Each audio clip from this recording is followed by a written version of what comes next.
Hello మిత్రమా, పన్నీరు మసాలా లేకుండా బిర్యానీ చేస్తున్నాను చూడండి. ఆయిల్ వేసి శనగలు వేసి మసాలా సామాన్లు దాల్చిన చెక్క లవంగా అవన్నీ వేసి వేపండి. వేపిన తర్వాత అల్లం పుదీనా అల్లం తెల్లుల్లి ముద్ద వేయాలి. జీడిపప్పు ఉంటే వేసుకోవచ్చు. కలపండి బాగా. ఆరోగ్యమైన పన్నీరు బిర్యానీ మసాలా లేకుండా, ఆయిల్ తక్కువ.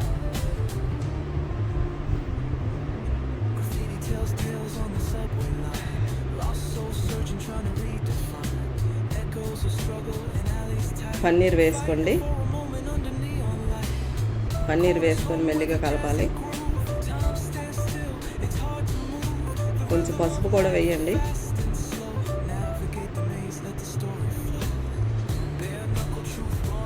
నెయ్యి కొద్దిగా వేయండి. నెయ్యి ఎంతో ఆరోగ్యం అండి.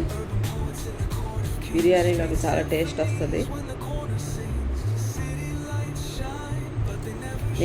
నెయ్యి 2 చెంచాలు వేసి వేపండి పన్నీరు.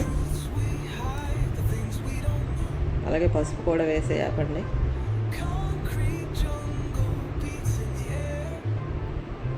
టమాటాస్ చిన్న ముక్కలు కోసి వేయండి. అవి కూడా వేపాలండి.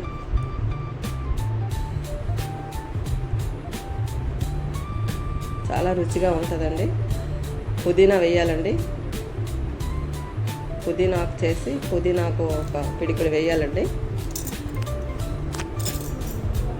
కలుపుతూ ఉండాలి. 1 గ్లాసు రైస్కి 2 గ్లాసులు వాటర్ అండి. మీకు రుచికి తగినంత సాల్ట్ అండి.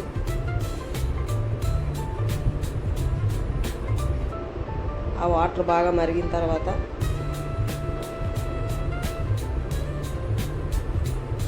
బియ్యం కడుక్కొని ఉన్న బియ్యం వేయాలండి.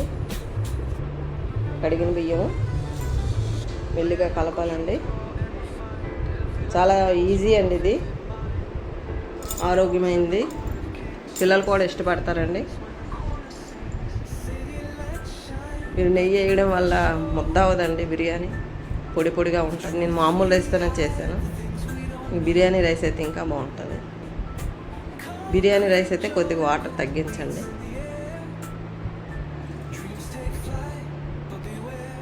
మూత పెట్టి కొంచెంసేపు ఉడకనివ్వాలండి.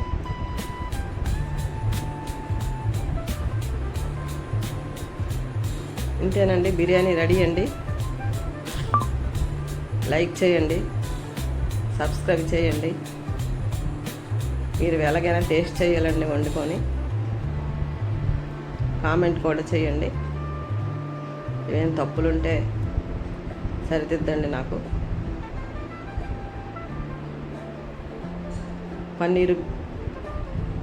పన్నీరు బిర్యానీ రెడీ అండి.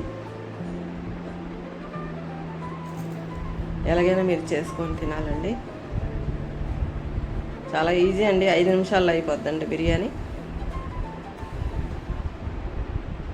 సరేనండి, థ్యాంక్ యూ అండి.